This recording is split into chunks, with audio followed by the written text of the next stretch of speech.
Hello friends, welcome to my channel selection with selection pharmacy. तो friends, आज मैं आपके लिए 4 अपडेट लेके आया हूँ। ठीक है, मेरे पास जो 4 अपडेट हैं लाइन बाय लाइन सबको कवर कर लेंगे। फर्स्ट अपडेट जो है इसमें वो है हम उस पर डॉक्टर RML जो कि लखनऊ में इंस्टीट्यूट जो हमारा जो वहाँ पे प्लेस्ड है। ठीक है, उसमें फार्मासिस्ट की वैकेंसी आई हुई है, उसका आज डिटेल नोटिफिकेशन आ गया है। ठीक है, तो क्या उसमें जो भी कंडीशंस हैं डिटेल नोटिफिकेशन में कि क्या एप्लीकेशन फ़ीस है ना, मिनिमम क्वालिफ़िकेशन कितनी है और पेपर का पैटर्न क्या है, वो सारा कवर करेंगे इसमें। मैं आपको एक एक चीज़ बताऊंगा डिटेल में। दूसरी चीज़, जो मेरे सब्सक्राइबर हैं हमारे चैनल के, वो काफ़ी टाइम से 815/24 के रिगार्डिंग वेट कर रहे थे कि सर उसका रिप्लाई कब आएगा। RTI जो कि हमने 1 तारीख को लगाई थी, वो भी दिखाऊंगा, उसका रिप्लाई आ गया है फिलहाल के लिए। तीसरा पॉइंट, अभी फिलहाल में एम्स भुवनेश्वर फार्मासिस्ट की वैकेंसी ऐड हो चुकी हैं और जो उसके रिगार्डिंग बात करेंगे। और चौथी हमारी अपडेट जो है, जो 815/24 जो कि DSSS फार्मासिस्ट का पेपर हुआ था 24 अक्टूबर को, तो उसके रिगार्डिंग कई कैंडिडेट ऐसे थे ना जो आंसर की का वेट कर रहे थे कि सर आंसर की कब आएगी। तो फिलहाल उस पर जो अपडेट आई हुई है उस पर बात कर लेते हैं, एक एक करके सारी अपडेट कवर कर लेते हैं। तो सबसे पहले फ्रेंड्स हम बात किस पे करेंगे, डॉक्टर RML जो कि हमारा Ram Manohar Lohia institute of medical science है, उस पर बात कर लेते हैं। ठीक है, तो उसमें वैकेंसी आई हुई है फार्मासिस्ट की। सबसे पहले तो इसकी जो हमारी, अगर मैं बात करूँ कि फ्रेंड्स ये वाली, ये देखो आप, मैं प्रॉपर हाईलाइट करके आया हूँ जो जो इंपॉर्टेंट चीज़ है, ताकि ज़्यादा टाइम खराब ना हो। कि सबसे पहले लास्ट डेट क्या है, जिस दिन ये नोटिफिकेशन आया है उस नोटिफिकेशन की डेट से लेके अगले 1 महीने तक इसकी जो है वो फॉर्म भरने की एक्चुअल डेट है, उसके बीच में आपको भरना पड़ेगा। ठीक है, लिखा हुआ जो आपकी लास्ट डेट है वो 1 महीना है। और ये आया कब इंस्टीट्यूट का जो नोटिफिकेशन आया है वो ये देख लो फ्रेंड्स कि 21 तारीख को आया था नोटिफिकेशन। ठीक है, 21 से, यानी अगले जो 1 महीना यहाँ से आप काउंट करोगे तो वो लास्ट डेट निकल आएगी आपकी। बाकी हम बात कर लेते हैं इसमें और मेन चीज़ हमारी मैंने हाईलाइट कर रखी है, ज़्यादा टाइम नहीं लगेगा। ये रही हमारी फार्मासिस्ट की पोस्ट, फार्मासिस्ट ग्रेड 2 की टोटल कितनी पोस्ट आई हुई हैं। तो फ्रेंड्स, जो हमारी इसमें टोटल पोस्ट आई हुई है ना, वो फार्मासिस्ट की 15 आई हुई हैं। ठीक है, लेवल 5 की जॉब है, ये देखो आप, लेवल 5 की जॉब है। UR की 7 वैकेंसी हैं, OBC की 4 वैकेंसी हैं, SC की 3 वैकेंसी हैं और EWS की 1 वैकेंसी है। इस तरह से टोटल मिला के हमारी कितनी वैकेंसी है, टोटल 15 वैकेंसी हैं फ्रेंड्स। ठीक है, नेक्स्ट हम बात कर लेते हैं, लेवल 5 की ये जॉब है। ठीक है, ग्रेड पे हमारे को पता ही है 29,200 से लेके 92,300 रहेगा। ठीक है, और बाकी जो अलाउंस हमें मिलते हैं, जैसे पता ही है, जब हम एज अ फार्मासिस्ट वर्क करते हैं तो हमें जो सेंट्रल गवर्नमेंट के जो अलाउंस मिलते हैं लगभग वही सारे स्टेट गवर्नमेंट में भी मिलते हैं। जैसे आपका हाउस रेंट अलाउंस हो गया है ना, ट्रांसपोर्ट अलाउंस मिलता है हमें, और पेशेंट केयर अलाउंस मिलता है, वो सारे अलाउंस तो आपको मिलेंगे ही, प्लस आपका बेसिक तो आपको मिलेगा ही मिलेगा। जो DA वगैरह मिलता है इस पर फिर वो भी आपको एड ऑन होकर मिलेगा ही मिलेगा। ठीक है फ्रेंड्स, ये हो गया आपका, ये आ गया आपका सैलरी स्ट्रक्चर। ठीक है, इसके बाद हम बात कर लेते हैं इसकी क्वालिफिकेशन को लेके। ठीक है फ्रेंड्स, तो क्वालिफिकेशन को लेके अगर मैं बात करूँ, यहाँ देखो, ये रहा फार्मासिस्ट ग्रेड 2, इसेंशियल क्वालिफिकेशन क्या है इसमें, डिप्लोमा, और डिज़ायरेबल क्या है, डिग्री इन फार्मेसी और 2 ईयर एक्सपीरियंस। एक्चुअल में देखो कई कैंडिडेट इसमें कंफ्यूज होते हैं कि सर ये इसेंशियल और डिज़ायरेबल का मतलब क्या है, कि डिज़ायरेबल में जैसे इन्होंने डिग्री लिख रखी है तो क्या डिग्री वाले नहीं भर सकते क्योंकि इसेंशियल में डिप्लोमा। देखो एक्चुअल में होता क्या है, मैं बताता हूँ आपको इसेंशियल और डिज़ायरेबल में। डिज़ायरेबल का मतलब ये होता है हमें चाहिए, कि मतलब अगर डिज़ायरेबल का मतलब ये होता है एक्चुअल में हमें चाहिए यही कैंडिडेट, अगर मिलता है तो बहुत अच्छी बात है, अगर नहीं मिलता तो फिर डिप्लोमा कैंडिडेट होगा तो हम उसको भी ले लेंगे। समझ गए आप, यानी उनके साइड से डिमांड है कि हमें डिग्री वाला कैंडिडेट चाहिए।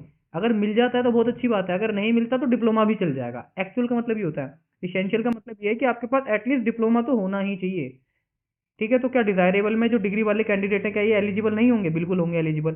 और डिग्री वाले एलिजिबल होंगे, प्लस उनको प्रेफरेंस भी दी जाएगी। अब किस बेस पे प्रेफरेंस दी जाती है, मान के चलो कोई कैंडिडेट ऐसा है जिनके 2 नंबर जो मतलब टाई अप हो गया, मान के चलो कोई कैंडिडेट है ना, एक डिप्लोमा कैंडिडेट है और एक डिग्री का कैंडिडेट है, अब उनके जो स्कोर है उन पर टाई अप हो जा रहा है। ठीक है, अब टाई अप हो गया तो प्रेफरेंस किसको दी जाएगी, प्रेफरेंस दी जाएगी फ्रेंड्स डिज़ायरेबल वाले को, यानी डिग्री वाले को प्रेफर करके ले लेंगे in respect of diploma. Similarly 2 year experience का मतलब क्या है, कि हमें हमें तो चाहिए 2 ईयर एक्सपीरियंस वाला कैंडिडेट मिल जाए तो अच्छी बात है, अगर नहीं मिलता तो कोई बात नहीं। समझ गए आप, इसका मतलब ये उनकी डिमांड तो ऐसी है कि 2 साल का जो इसको कैंडिडेट को एक्सपीरियंस है वो मिल जाए तो बहुत अच्छी बात है, उसको तो हम ले ही लेंगे। अगर नहीं मिलता तो फिर तो भैया हमारे को फ्रेशर भी हम मना थोड़ी कर रहे हैं, आप आ सकते हो। उनके कहने का मतलब सिंपल यही है। ठीक है, डिज़ायरेबल का मतलब ये होता है कि जो उनको चाहिए वो मिलना चाहिए, अगर नहीं मिल रहा तो ऐसा नहीं है कि दूसरे को लेंगे नहीं, हालांकि प्रायोरिटी वही होती है। तो इसमें डिप्लोमा भी एलिजिबल है, इसमें डिग्री भी एलिजिबल है। ठीक है फ्रेंड्स, तो दोनों चीज़ें मैंने आपको क्लियर कर दी। अगर 2 ईयर का एक्सपीरियंस है तो बहुत अच्छी बात है, नहीं है तो आप फ्रेशर भी एलिजिबल है इसमें। अब बात कर लेते हैं हम फ्रेंड्स अपने, बात कर लेते हैं, नेक्स्ट आ जाते हैं, ये रहा। तो और रिजर्वेशन को लेके एक चीज़ इसमें इंपॉर्टेंट है, देखो फ्रेंड्स, रिजर्वेशन को लेके मैं आपको बता देता हूँ। रिजर्वेशन के लिए क्या है कि आप अगर किसी भी रिजर्व कैटेगरी से भर रहे हो, चाहे आप SC हो, चाहे ST हो, चाहे OBC हो या EWS हो, सबसे पहले तो अगर आप यूपी स्टेट से बिलोंग करते हो या यूपी स्टेट से बिलोंग नहीं करते, दो ऑप्शन। अगर आप यूपी स्टेट से बिलोंग करते हो तो यूपी स्टेट के लिए ना इन्होंने एक पर्टिकुलर अपना बना रखा है। यूपी स्टेट के क्या है, यूपी स्टेट के लिए ना इन्होंने एक प्रॉपर फॉर्मेट बना रखा है कि एससी एसटी और जो आपका ईडब्ल्यूएस सर्टिफिकेट है ना, वो उसी फॉर्मेट में होना चाहिए। ठीक है, इन्होंने अपना एक फॉर्मेट डिफाइन कर रखा है एससी एसटी सर्टिफिकेट के लिए, सिमिलरली ईडब्ल्यूएस सर्टिफिकेट के लिए और आपका ओबीसी सर्टिफिकेट के लिए। तो जो आपका जो भी सर्टिफिकेट होगा ना, आप यूपी स्टेट के हो आप, तो आपको रिजर्वेशन मिलेगा मिलेगा और मिलेगा भी उनको जो इन्होंने फॉर्मेट डिसाइड कर रखा है। आप उस फॉर्मेट में आपको सर्टिफिकेट प्रोवाइड करना पड़ेगा। ठीक है, और अगर अदर कैंडिडेट हो आप स्टेट के, तो फिर आप किसी भी रिजर्वेशन कैटेगरी से बिलोंग करते हो, आपको रिजर्वेशन नहीं मिलेगा। सिंपल बात है, इन्होंने लिख रखा है कि अगर आप अदर स्टेट से बिलोंग करते हो, जैसे ये लिख रखा है, देखो आप अनारक्षित यूआर के लिए बात होंगे, अतः अन्य राज्यों के किसी भी श्रेणी को आरक्षित श्रेणी के उम्मीदवार अनारक्षित श्रेणी के लिए आवेदन कर। ठीक है, सिंपल कहने का मतलब ये है, आप अगर अदर स्टेट से बिलोंग करते हो तो आप किसी भी रिजर्वेशन से बिलोंग करते हो, आपको यूआर कैटेगरी में ही काउंट किया जाएगा, फिर आप जनरल में ही काउंट होंगे। कोई फायदा नहीं है अदर कैटेगरी में भरने का। ठीक है फ्रेंड्स, और इसमें अब हम बात कर लेते हैं फीस के ऊपर। तो फीस देख लो, यहाँ पे फीस ये रही आपकी, जनरल के लिए 1180 है, ईडब्ल्यूएस के लिए भी 1180 है और एससी एसटी के लिए आपकी 708 रुपये है। ठीक है फ्रेंड्स, ये टोटल फीस है। एक्चुअल में ये 1000 और ये मिला के कोई फायदा नहीं, आपको इतनी फीस पे करनी पड़ेगी। तो मेन जो चीज़ है ये है आपकी। ठीक है, अब बात कर लेते हैं हम स्क्रीनिंग। इसमें देखो, आपको पता है जो ये वैकेंसी आई है, इसमें 3 फेज में आपका वैकेंसी क्लियर आउट होनी है। एक्चुअल में जो सिलेक्शन होना है आपका, वो 3 प्रोसीजर से होगा। पहली आपकी इसमें स्क्रीनिंग होगी, सबसे पहले आपकी स्क्रीनिंग होगी, दूसरा आपका मेंस होगा और तीसरा जो इसमें होगा ना, वो इंटरव्यू होगा। ठीक है, इंटरव्यू का, और सबसे पहले बात कर लेते हैं हम स्क्रीनिंग परीक्षा। यानी स्क्रीनिंग टेस्ट में क्या होगा आपका, देखो स्क्रीनिंग टेस्ट में क्या होना है, स्क्रीनिंग टेस्ट में नॉर्मल आपका टेस्ट होगा, इसके नंबर जो है वो ऐड ऑन नहीं होंगे। मैं आपको समझाया, तो मैंने पढ़ लिया है पूरा, तो इसमें ज़्यादा आपका टाइम खराब नहीं करूंगा। इसमें क्या है, स्क्रीनिंग टेस्ट में दोनों स्क्रीनिंग टेस्ट हो आपका या मेंस टेस्ट हो, दोनों 100 नंबर के होंगे। ठीक है, दोनों 100 नंबर के होंगे और 60 नंबर की दोनों में ही फार्मा आएगी, वो भी मैं दिखाऊंगा, नीचे लिखा हुआ है इसमें। 60 नंबर की दोनों में फार्मा आएगी और बाकी 40 नंबर की नॉन फार्मा आएगी, दोनों में, स्क्रीनिंग में भी और मेंस में भी। स्क्रीनिंग जो होगा वो क्वालिफाइंग नेचर का होगा। ठीक है, क्वालिफाइंग नेचर का होगा। और मेंस जो होगा, उसके मेंस के बेस पे आपकी एक्चुअल जो सिलेक्शन होगा, वो मेरिट जो बनेगी आपकी, वो मेंस के बेस पे बनेगी। ठीक है, स्क्रीनिंग आपको क्वालिफाइंग नेचर का होगा और मेंस के नंबर ऐड ऑन होंगे। फिर उसके बाद आपका इंटरव्यू है, वो भी मैं दिखा देता हूँ आपको नीचे। अभी इसको मैं डिटेल में समझाऊंगा स्क्रीनिंग और मेंस में। ठीक है, जो स्क्रीनिंग में क्या है, आपको देखो, स्क्रीनिंग में 10 टाइम्स कैंडिडेट को 10 टाइम्स कैंडिडेट को बुलाया जाएगा। ठीक है, और आपको मैं ये दिखाता हूँ, ये रहा स्क्रीनिंग एग्जामिनेशन। देखो ये रहा स्क्रीनिंग एग्जामिनेशन। जो फाइनल सिलेक्शन है वो ये लिखा हुआ आपका, देखो फ्रेंड्स, जो फाइनल सिलेक्शन है वो ओनली मेंस एग्जाम के बेस पर डिपेंड करेगा। स्क्रीनिंग जो होगा आपका, स्क्रीनिंग ओनली मेंस में अपीयर करने के लिए आपको स्क्रीनिंग एग्जाम क्वालिफाई करना पड़ेगा। इसके जो मार्क्स है ना, वो ऐड नहीं होंगे। ये लिखा देखो, ये रहा, the result of screening examination will not be considered for the final selection. ठीक है, फाइनल सिलेक्शन में इनका कोई भी रोल नहीं होगा। और स्क्रीनिंग में कितने, अगर उसने बोला है, देखो, from among the candidate who obtain the category wise minimum qualifying marks in the screening examination only 10 times the number of advice in each category will include in the mains examination. कुल मिला के वही कहना चाह रहे हैं कि mains में कितने होंगे, जितनी वैकेंसीज हैं उसके 10 टाइम्स जो कैंडिडेट होंगे वो मेंस में अपीयर होंगे। ठीक है, इसके बाद आ जाएगा आपका ये रहा, जो मैं आपको बता रहा था, सीबीटी होगा आपका। फ्रेंड्स देखो, सीबीटी होगा। सीबीटी में क्या होगा, सीबीटी आपका 2 घंटे का होगा और 2 घंटे के साथ साथ कितने नंबर का होगा आपका, 100 नंबर का आपका स्क्रीनिंग टेस्ट होगा और 100 नंबर का ही आपका मेंस टेस्ट होगा। दोनों 100 नंबर के होंगे, जिसमें 60 नंबर का तो आपका फार्मा सेक्शन आएगा। ठीक है, और 40 नंबर का नॉन फार्मा आएगा, जो मैं आपको बता रहा था, जिसमें 10 नंबर की इंग्लिश आएगी, 10 नंबर की जीके, 10 नंबर की रीजनिंग और 10 नंबर की आपकी मैथ्स आएगी। ठीक है, ये 100 नंबर हो गया और 60 नंबर का आपका फार्मा हो गया। नेगेटिव मार्किंग कितनी है, 1/4 की नेगेटिव मार्किंग है। एक क्वेश्चन जो है 1 नंबर का, गलत करोगे तो 0.25 की नेगेटिव मार्किंग दे रखी है। और मिनिमम क्वालिफाइंग देखिए, देख सकते हो आप, आपकी यूआर के लिए 50% है और ईडब्ल्यूएस के लिए भी कितनी है, 50% है। आपको स्क्रीनिंग एग्जाम जो होगा आपका, ठीक है, उसके लिए जो मिनिमम क्वालिफाइंग मार्क्स हैं, 50% आपके अनरिजर्व के लिए हैं और ईडब्ल्यूएस के लिए भी आपको 50% लेके आने पड़ेंगे। और सिमिलरली एससी एसटी और ओबीसी और पीडब्ल्यूडी कैंडिडेट के लिए कितने हैं, 40%। यानी आपको स्क्रीनिंग और मेंस में इतने नंबर तो लाने पड़ेंगे कि आप चाहते हो कि आपको फर्दर प्रोसीड किया जाए। स्क्रीनिंग में क्या बोला इन्होंने कि एटलीस्ट आपको 50% नंबर तो यूआर कैटेगरी और ईडब्ल्यूएस कैटेगरी को लाने पड़ेंगे। और कैंडिडेट भी हम मेंस में उतने बुलाएंगे जितनी टोटल वैकेंसी है उसके 10 टाइम्स। यानी हमारी टोटल फार्मासिस्ट की वैकेंसी कितनी है, टोटल फार्मासिस्ट की वैकेंसी है 15। तो स्क्रीनिंग से जो मेंस में कैंडिडेट जाएंगे वो कितने जाएंगे, वो जाएंगे ओनली 150 कैंडिडेट। यानी 150 कैंडिडेट जो है ना, वो मेंस एग्जाम में बैठेंगे। ठीक है, 10 टाइम्स कैंडिडेट बैठेंगे उसके। सिमिलरली अब जो मेंस एग्जाम में जब 150 कैंडिडेट बैठेंगे, तो 150 कैंडिडेट में फिर आपको एटलीस्ट उसमें मिनिमम क्वालिफिकेशन मिनिमम हमारी क्वालिफाइंग मार्क्स लगा रखे हैं कि 50% यूआर के लिए, ईडब्ल्यूएस के लिए 50%, सिमिलरली 40 फॉर अदर कैटेगरी जैसे एससी एसटी ओबीसी के लिए। इतने लाने के बाद ही आप फिर इंटरव्यू के लिए क्वालिफाई करोगे। ठीक है, इंटरव्यू के लिए भी इन्होंने लिख रखा है, मैं वो भी दिखा देता हूँ फ्रेंड्स आपको। ये रहा, देखो देखो फ्रेंड्स, इंटरव्यू के लिए बोला है इन्होंने, एक पोस्ट के लिए हम 5 कैंडिडेट को बुलाएंगे और इंटरव्यू भी जो होगा वो 20 नंबर का होगा। यानी मेंस में जो आप 100 नंबर लेके आओगे ना, तो प्रो रेटा बेस पे वो 100 नंबर के जो आपके मेंस में आएंगे उसके बेसिस पे आपके नंबर 80 में से काउंट किए जाएंगे। ठीक है, इन रिटर्न एग्जाम जो मेंस होगा आपका प्रो रेटा बेस पे, उसके नंबर 80 में से निकाले जाएंगे और 20 नंबर का इसमें इंटरव्यू इंक्लूड होगा। इंटरव्यू में क्या है, एक पोस्ट के लिए 5 कैंडिडेट को इंटरव्यू में बुलाया जाएगा। ठीक है, और 20 में से नंबर आपको मिलेंगे और दोनों को, मेंस के और इंटरव्यू को मिलाने के बाद आपकी एक्चुअल फाइनल मेरिट मिलेगी। और जो एक्चुअल फाइनल मेरिट में जो टॉप आपके जो 15 जो भी रिजर्वेशन के हिसाब से जो टॉप कैंडिडेट होंगे वैकेंसी के हिसाब से, वो सिलेक्ट हो जाएंगे। ठीक है, तो ये एक्चुअल में प्रॉपर प्रोसीजर है इसका। ये तो मैंने आपको फ्रेंड्स बता ही दिया है कि ये रहा द फाइनल मेरिट लिस्ट, जो प्रोरेटा बेसिस पे आपकी जो फाइनल मेरिट लिस्ट बनेगी, जो भी मेरिट वाइज से जो टॉपर होंगे वो सारे अपना जो है वो सिलेक्ट हो जाएंगे। कुल मिला के यही है। अगर केस में देखो रिजोल्यूशन ऑफ टाई, अगर दो कैंडिडेट में टाई हो जाता है, दो कैंडिडेट के सेम मार्क्स आ जाते हैं, तो किस बेसिस पे उनको हम मेरिट में रखेंगे, ये भी बता रखा है उन्होंने। टोटल मार्क्स देखेंगे टाइड कैंडिडेट के, ठीक है, या फिर ये और होता है, इनमें से एक एक करके देखते हैं। सबसे पहले हम देखेंगे टोटल मार्क्स, ठीक है, उसके बाद देखेंगे date of birth. Date of birth जिस कैंडिडेट की ज्यादा होगी उसको प्रायोरिटी दे देंगे। ठीक है, सिमिलरली हम देखेंगे अगर डेट ऑफ बर्थ भी मान के चलो सेम हो गई, अगर डेट ऑफ बर्थ भी दोनों कैंडिडेट की सेम है, जो कि एक्चुअल में पॉसिबल नहीं होती, लेकिन फिर भी मान के चलो सेम हो गई, तो हम ये देखेंगे कि नंबर ऑफ नेगेटिव आंसर किसने, यानी नेगेटिव मार्किंग किसने कम करी है। जिसने नेगेटिव मार्किंग कम कर रखी होगी उसको मेरिट में हम प्रायोरिटी दे देंगे। सिमिलरली इस तरीके से आप देख सकते हो। ठीक है, ये प्रॉपर इन्होंने बता रखा है कि अगर टाई हो जाता है तो हम कैसे ट्रीट करेंगे आगे मेरिट में लेने के लिए कैंडिडेट को। अब आ जाते हैं हम, ये तो हमारा हो गया डॉक्टर आरएमएल, जो Ram Manohar Lohia institute of medical science की वैकेंसी आई थी। ये मैंने आपको टोटल पूरी समझा दी है, हर चीज़ कवर करके। अब बात कर लेते हैं हम फ्रेंड्स के बाद जो हमारी वैकेंसी ऐड हुई है एम्स भुवनेश्वर की। मैं आपको दिखा देता हूँ फ्रेंड्स, ये देखो, एम्स भुवनेश्वर की हमारी फार्मासिस्ट की वैकेंसी ऐड हो चुकी है। एज लिमिट है 21 से 27 साल, लेवल 5 की वैकेंसी है और डिप्लोमा जो एलिजिबल है इसमें।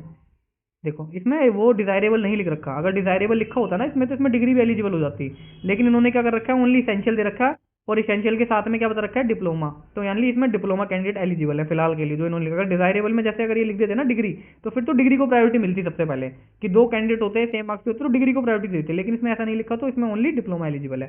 ठीक है, लेवल 5 की वैकेंसी है। टोटल कितनी वैकेंसी हुई है फ्रेंड साइड, मैं टोटल दिखा देता हूँ आपको। टोटल ये आपकी दो वैकेंसी ऐड हुई है यूआर की, ठीक है, और एक एसटी की वैकेंसी ऐड हुई है। तो ऐसे मिला के आपकी टोटल कितनी वैकेंसी ऐड होगी, ऐसे टोटल आपकी 3 वैकेंसी ऐड हुई है इसमें फार्मासिस्ट की। ठीक है फ्रेंड्स,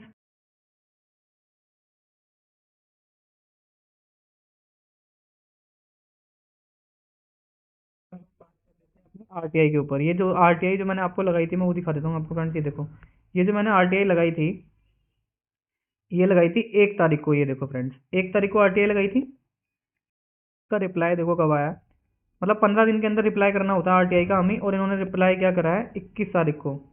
21 तारीख को, यानी 1 तारीख की आरटीआई का रिप्लाई कर रहे हैं 20 दिन बाद। इतना स्लो है डीएसएसबी। तभी तो, क्योंकि मैंने आपको लास्ट टाइम मेरी वैकेंसी, आपने वीडियो देखी होगी तो उसमें मैंने आपको बताया था 1/24 के रिजल्ट को लेके, जो एक्चुअल में इन्होंने डेट बताई थी कि 15 नवंबर तक हम रिजल्ट दे देंगे, वो भी इतना मतलब डिले कर दिया उसे भी, क्योंकि मैं चेक कर रहा था कि एक्चुअल में जो हमारा रिजल्ट है 1/24 का वो डिले क्यों चल रहा है। तो मैंने उसमें देखा कि जो इनका फाइनल रिजल्ट जो आपने देखा होगा अभी डी ट्रिपल एस डी का ओटी और सीएसएसडी का फाइनल रिजल्ट आया रिजल्ट नोटिस करके, वो भी रिजल्ट एक्चुअल में आना था, वो आना जो रिजल्ट था फाइनल वो 10 तारीख को आना था।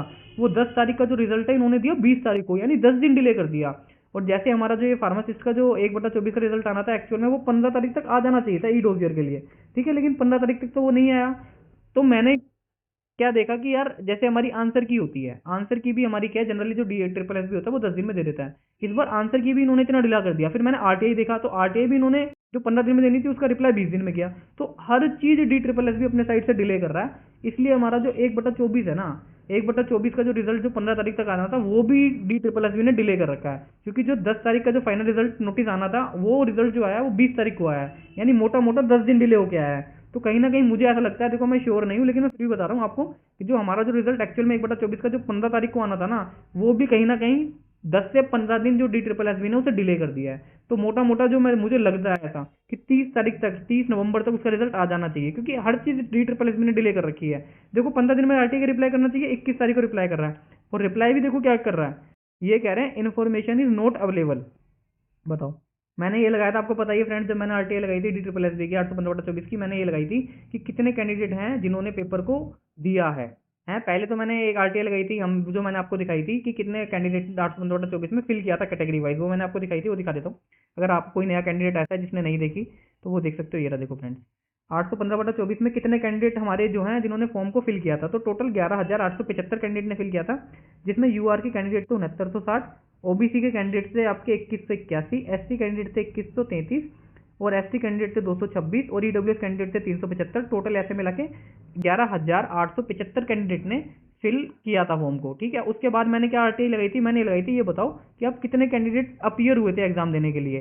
तो उसका इन्होंने क्या रिप्लाई किया, देखो 21 तारीख को तो रिप्लाई कर रहे हैं, यानी पेपर हो गया हमारा 24 अक्टूबर को, रिप्लाई आ रहा है 21/11/2025 को, यानी करीब एक महीने बाद रिप्लाई कर रहे हैं। और रिप्लाई में भी ये कह रहे हैं कि information is not available as it is yet to be received from exam conducting agency, does not pertains to exam branch. कहने का मतलब क्या है कि एक महीना हो गया इनके पास, जिस एग्जाम कंडक्टिंग बॉडी थी वहां से अब तक डाटा ही नहीं आया कितने कैंडिडेट ने एग्जाम दिया है। हद नहीं हो रही, एक महीने तक अब तक इनके पास यही नहीं पता चला इन्हें कि कितने कैंडिडेट ने एग्जाम दिया है।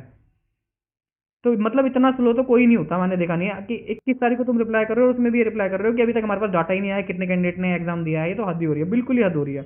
इसके बाद फिर क्या करा मैंने फ्रेंड्स, देखो इसके बाद हमारे को पता है जब हम आरटीआई लगाते हैं 15 दिन के अंदर रिप्लाई करना होता है। अगर आप उस रिप्लाई से सेटिस्फाई नहीं होते तो उसमें फिर ऑप्शन आता है फर्स्ट अपील का। तो फर्स्ट अपील को, ये मेरे पास 21 तारीख को रिप्लाई आया है और 21 तारीख को ही मैंने जैसी रिप्लाई देखा फर्स्ट अपील कर दी है। फर्स्ट अपील का टाइम होता है एक महीने के अंदर अंदर उसका आंसर देना ही पड़ता है। ठीक है, तो 21 तारीख को मैंने फर्स्ट अपील डाल दी, अब इनको आंसर देना ही पड़ेगा। और जो एक्चुअल डाटा आएगा ना उसका फर्स्ट अपील का जैसे ही आंसर आएगा मैं आपको बता दूंगा कितने कैंडिडेट ने ये एग्जाम दिया था। ठीक है फ्रेंड्स, अब हम बात कर लेते हैं अपना नेक्स्ट, हमारा जो है फ्रेंड्स जो 815/24 को लेके हमारे कुछ साथी फ्रेंड्स जो हैं जो हमारे चैनल से जुड़े हुए हैं कि सर इसकी आंसर की आएगी, उसका अपडेट आ चुका है। ठीक है, उसका अपडेट मैं आपको दिखा देता हूँ। ये रहा हमारा अपडेट। अपडेट क्या है हमारा, जो फार्मासिस्ट के जो लिंक, जो फार्मासिस्ट की जो वैकेंसी है ये रहा, DSSB फार्मासिस्ट की हमारी वैकेंसी ये रही फ्रेंड्स, 14 नंबर की वैकेंसी, जो फार्मासिस्ट 815/24, जो कि 24 तारीख को हमारा एग्जाम हुआ था, उसकी जो आंसर की है उसकी डेट ये रही आपकी फ्रेंड्स, वो भी देख सकते हो, मैं वो भी दिखा देता हूँ। ये रही आपका जो ये है सीरियल नंबर 1 से लेकर 18, हमारा सीरियल नंबर 14 है ना, तो 14 सीरियल नंबर की डेट किस में आएगी आंसर की ओपन लिंक जो होगी वो 25 से लेकर 29 के बीच में होगी, यानी 25 से लेकर 29 के बीच में आप अपनी आंसर की को देख सकते हो। ठीक है, तो 25 नवंबर से हमारा पोर्टल खुल जाएगा, उसके बाद हम अपनी आंसर की चेक कर पाएंगे, जो कि काफ़ी टाइम से इंतजार कर रहे थे आंसर की का। तो उसका भी फिलहाल में जो डिटेल्ड नोटिस है वो आ चुका है। बाकी आपके लिए इतना मैंने रिसर्च किया है, और जो भी रिप्लाई आरटीआई का आएगा मैं आपको जल्दी से जल्दी बता दूंगा। अगर वीडियो अच्छी लगती है तो इसे लाइक कर देना, अपने फ्रेंड के साथ शेयर कर देना, और कोई भी डाउट है तो कमेंट कर देना।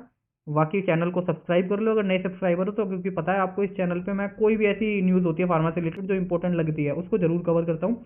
और सारी जो डिफरेंट न्यूज़ेज मिलती हैं आपको, आपने देखा होगा जितने भी डिफरेंट न्यूज़ होती है ना हमारी फार्मा सेक्टर से रिलेटेड, वो आपको इस चैनल पे जरूर सबसे पहले देखने को मिलती हैं। तो चैनल को सब्सक्राइब कर लेना, बाकी वीडियो को लाइक कर देना। Thank you and have a nice day.